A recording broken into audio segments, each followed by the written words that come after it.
One of the hardest visa to get is the work permit visa. No jokes. But that does not mean it's not possible. It could only take time, but for sure, it will definitely come if you put in the work. Now, if you want to know how you can go for work abroad without going through the study route, you need to stay with me to the end of this video. Let me show you how.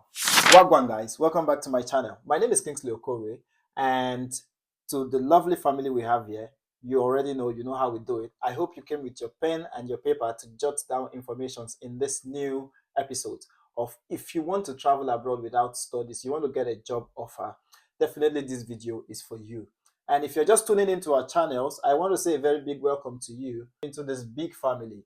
And what do we do in this family? We share travel tips and hacks on how you can do it yourself. And also, if you cannot do it yourself, how you can avoid scammers. If you're new to this channel, please click the subscribe button. You're welcome.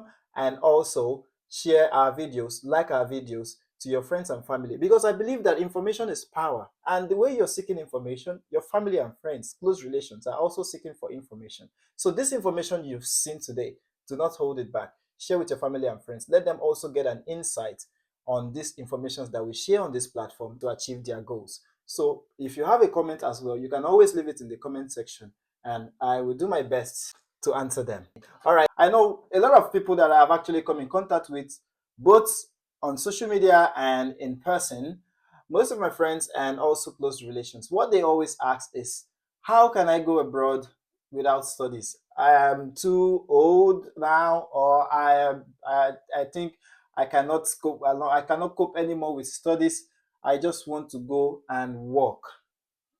Now, I've always asked them this question: what are the skills that you have, or what can you do? I always get some kind of responses. It's always vague, which means that they are not also sure of the kind of things that they can do. Some of them usually say, anything, you know, but there is a practical way, there is a very systematic approach that you can go about this thing if you really want to achieve it, because it takes your how and what you can do to achieve this kind of visa. So stick with me. Let us go into the steps that you need to take to achieve this goal. Before we proceed further into this video, I want to play a few times so that you can know where you stand and what class you belong to. There are two types of work visas. We have the skilled visas and we have the unskilled visa.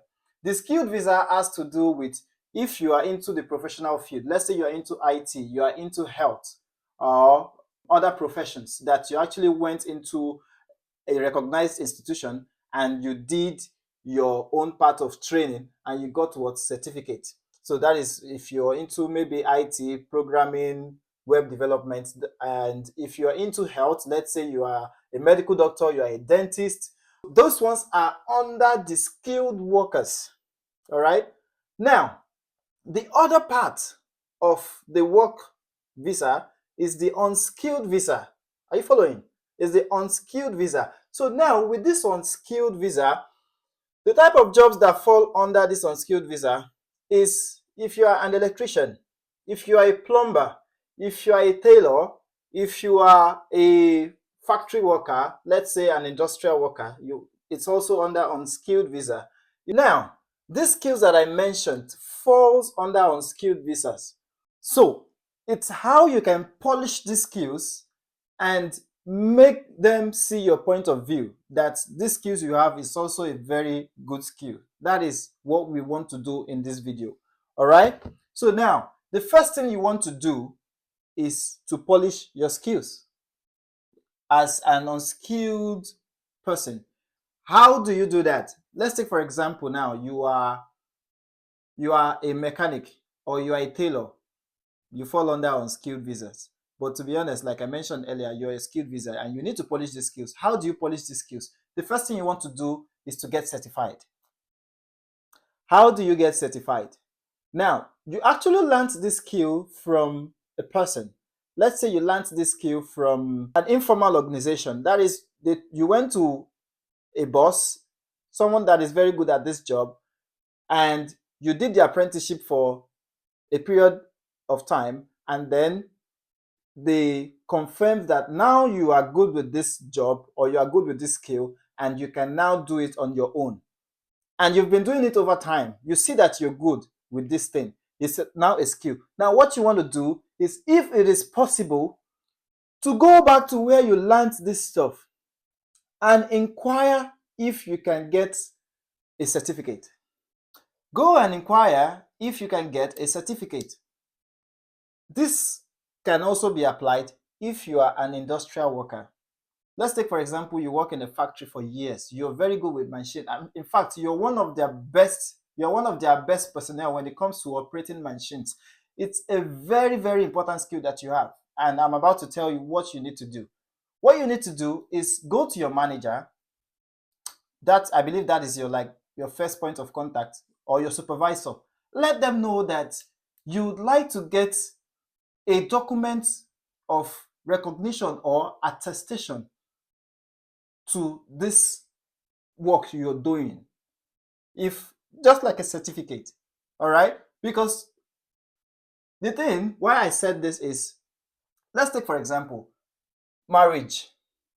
When newly couples get married, they give them a certificate. That certificate, what it does is, it shows that they are married, right? It's a proof that this couple are married.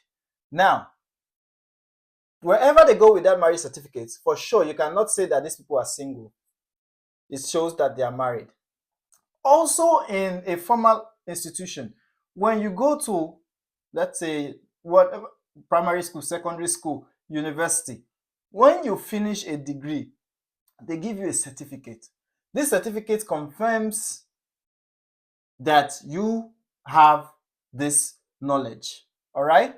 Now, with an unskilled occupation, you can also do this, because the world is going global and everybody is into packaging. So what you want to do is to polish your skills. Packaging.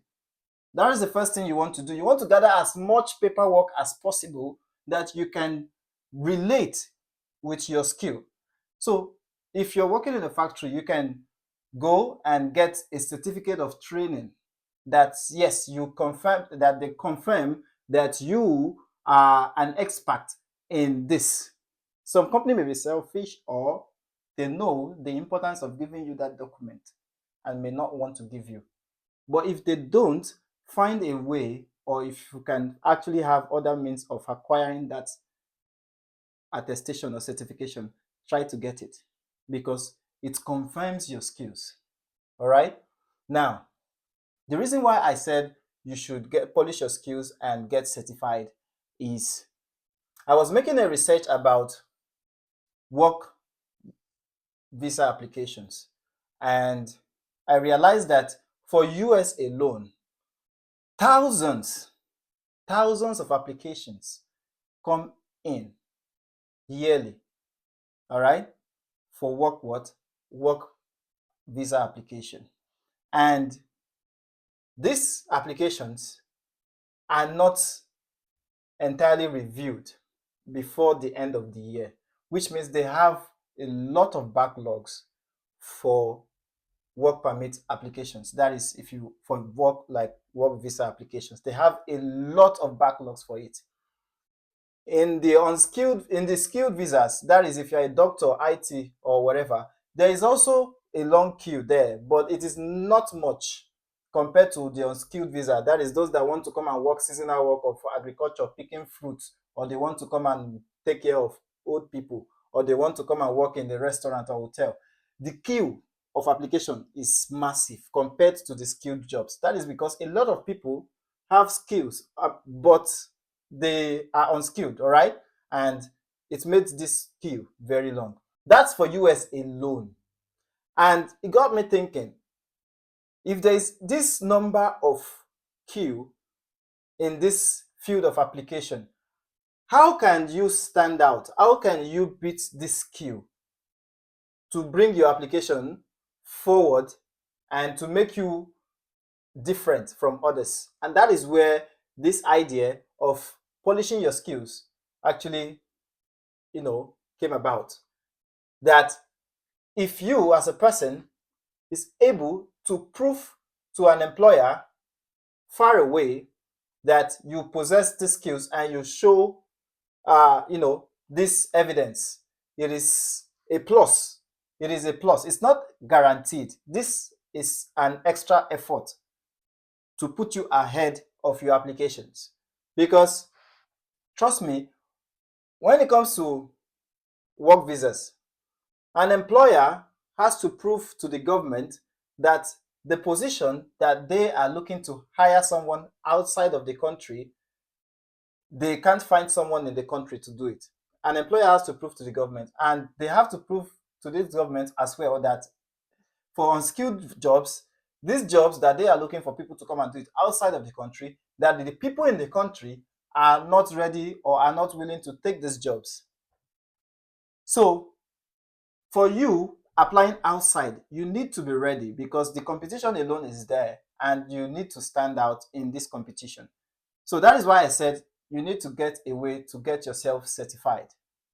And when you get yourself certified, the next thing you want to do is to create a profile, to create a professional profile / portfolio. Now, let's be honest. You and I, we are on Facebook, we are on TikTok, we are on Instagram. But most of us are not on LinkedIn, Indeed, Glassdoor, and any other professional platform. And that is where we are getting it wrong. We feel that because of the type of skills that we have, we are not qualified enough to actually have this kind of profiles. But that is not true. And it's why I'm bringing this information to you today, that it is part of the things that you can actually do to step up your game. Now, if you're a painter, if you are a tailor, or even if you're a carpenter or a cook, I've mentioned a lot of unskilled now. What you want to do is to create an online presence. If you notice now that even on Instagram, there is a lot of pages now of Chukuma cooks, Aride carpenter. A lot of this kind of ideas is coming, but now those ones are on Instagram, Facebook, TikTok, and Twitter to gain customers in that country where they are. And sometimes, if they are very good enough at their social media marketing, they can get international recognition. Now, what you want to do as an unskilled worker is to go and create a professional profile. Go to LinkedIn, all right? Go to Indeed, Glassdoor. Create, let's say, for example, you are a painter, right? Create a profile on LinkedIn. Professional painter. Add the necessary descriptions. And always upload the same way you are uploading on Facebook. Upload your jobs there. Build a portfolio. If possible, there's what we call portfolio. It is like a unique link that once they click on that link, it shows them the jobs that you've done over time. The masterpiece that you've created. It shows them. So you need to create this as well. A portfolio. You can look for people in the IT field and tell them that you want to create a portfolio. That how can they help you to create a portfolio? It's a service that they do and they can help you out with it. All right? And for the LinkedIn, it's something that you can do on your own to create a LinkedIn account. Build it up, touch it up, put a professional picture there. Let them know that the owner of this account is a painter. Now, once you do that, the next thing you want to do is to join relevant communities and add relevant friends that are in line with your skill set. Now, what I'm trying to let you do, or what I'm telling you, is to bring that idea of what you do on Facebook and Instagram to professional platforms like LinkedIn and the rest. You need to join, if there are communities of painters, there are communities of carpenters, there are community of cooks where they share special recipes. Join those communities, join those pages. When you see a post that you can actually relate with, drop relevant comments in that post. It builds your online presence. And what is doing for you is it's putting you out there. You understand? It's putting you out there, not in the local space anymore, but in the international space. So you need to build this portfolio slash job profile. The next thing you want to do, still on the job profile, is you start to look out for jobs. When you are on LinkedIn, there is a place they call jobs. You click on jobs. It will ask you the type of jobs you are looking for. You put in the type of jobs that you're looking for. If it's a cook, put it there. If it's a painting job, put it there. All right? Put it there. It will show you available companies that is recruiting for this skill. What you want to do is to set your job search location, not your current location, no. The search location of where you are searching for jobs. Let's take, for example, you put it on Germany. When you put it on Germany, then you put the type of jobs you're looking for. It will give you a list of companies. All right? It will give you a list of companies that are recruiting drivers, cooks, electricians, mechanics. These jobs are in demand, but the process and the procedure is what is vague to the people that have the skills. And that is why I'm bringing this video to you today, to take action. Take an action. Even if you are a tailor, there are industrial companies that are looking for professionals to sew. So what you need to do is, once you have this online international presence where you've set up all your profile, you need to start applying for these jobs. You also need to create a CV as well. You will be using these CVs that you've built with the information that you've gathered to apply. And one thing that we are blessed with in Africa is that we are blessed with a lot of entrepreneurs. What you want to do is how you can polish these skills. So when you finish applying in a particular country or in a particular region, and you see that you've exhausted the list of applications there, move to the next country. Say change again. Remove Germany that you put. Now put Spain, put Italy, Germany, Denmark, Luxembourg, anyone at all. Put them. The reason why I'm telling you this is that I want to erase from your mind that it will be an easy task. It will not be, to be honest. It will not be an easy task. You will receive a lot of rejections, but do not let it discourage you. It is building you a step further to your success. All right? Because the truth is, even those that are in the country you are applying jobs, they are also applying for jobs. And the only thing that can stand you out is how well your skills are. And then you will know the market requirement and also build yourself to keep applying. All right? So that is what you want to do. I've mentioned getting certificates. I've mentioned building an online profile and portfolios. The third one is applying. All right? You need to keep applying. So what you want to do is, once you also finish LinkedIn, go to Indeed. Repeat the same process. One thing is, as long as you know you are doing the right thing, even if the answers are not coming forth yet, keep doing it. The answers that you seek will definitely come. All right? So keep doing it. Repeat the process on Glassdoor. Repeat the process on Indeed. These are websites where you can apply for jobs outside Nigeria. When you think you've exhausted this list, now you also want to go to the labor websites of these countries. I will add some in the description of this video. These are websites where they post jobs outside of LinkedIn and other international platforms. These are like local websites where companies also post jobs. All right. And you can also apply there as well. Now, as long as you know that you've done the necessary things that is packaging, you just need to keep applying. Now, in regards to jobs abroad and agent, in all my videos, I'll always mention agent. And that is to bring to your mind that whatever you want to do relating to study abroad, you can do it yourself, and an agent can also do it for you.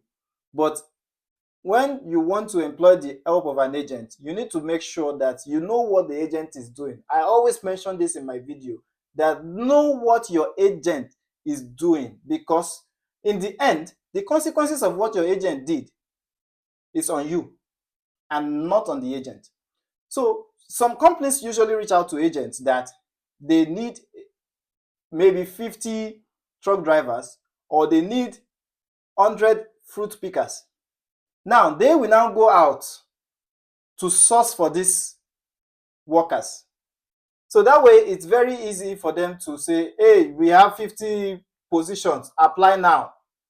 But the bad thing, or the terrible thing, is that even the fake agents that do not have any offer from legit companies will also come out and tell you that they are looking for the same 100 truck drivers or food pickers just to collect your money. And you don't know if that job application or if that job offer is true or not. But when you do it yourself, when you go to this website, because that company that reached out to that agent, they also have an online publication of that same job. So you see now that when it comes to job offers to agents, sometimes it's very risky, because it's a huge risky, because you don't know how genuine, you don't know the genuinity of that offer or that post. But when you do it yourself, when you do proper research, I always emphasize in my videos again about research.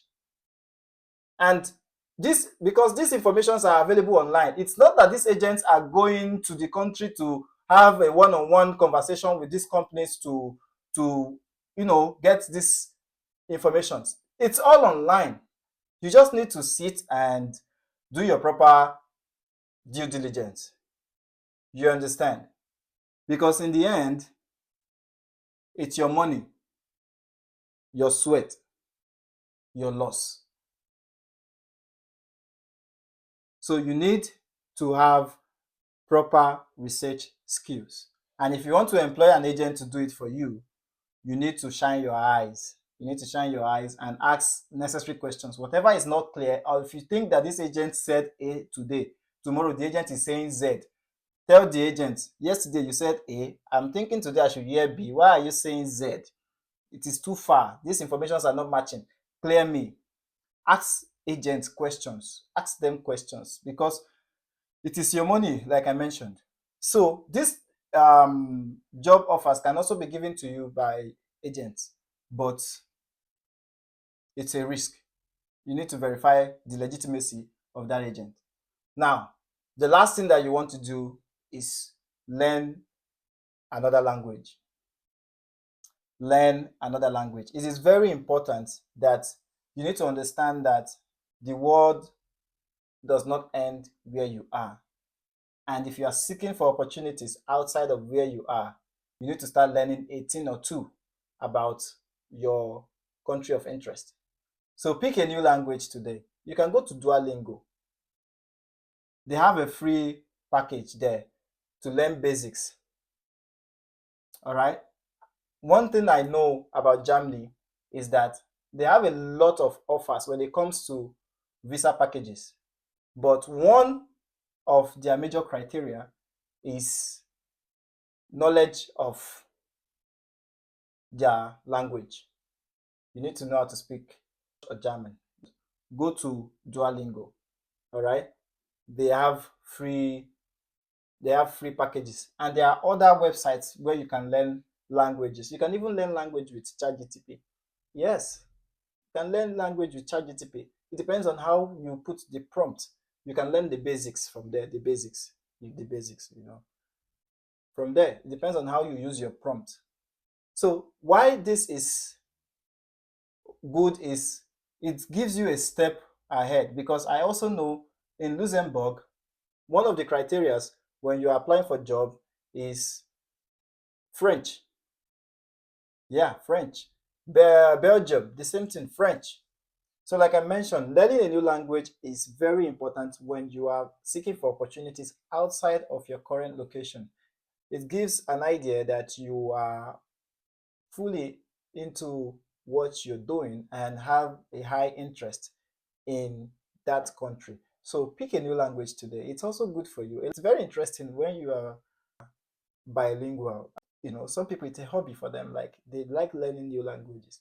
And that way, their opportunities are so unlimited because they can easily blend anywhere. Imagine you have an interview and then they realize that you also have knowledge of the language.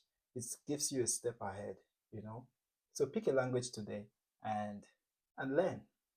So do you remember all the points that I mentioned in this video? Now put them into practice. So if you stayed with me till the end of this video, I want to say a very big thank you. Thank you for always supporting. Thank you for always watching the video. Thank you for always sharing, commenting, and liking the video. I'm very grateful to you because it's because of you that this channel is still existing and surviving. So please do not stop sharing, do not stop liking, and if you've not subscribed to my channel yet, please subscribe to the channel and always turn on your notification bell so that once I upload these informations, you'll be among the first people to see it. Remember, they say information is power. And then till I come your way again, I remain Kingsley Okorie. See you in my next video.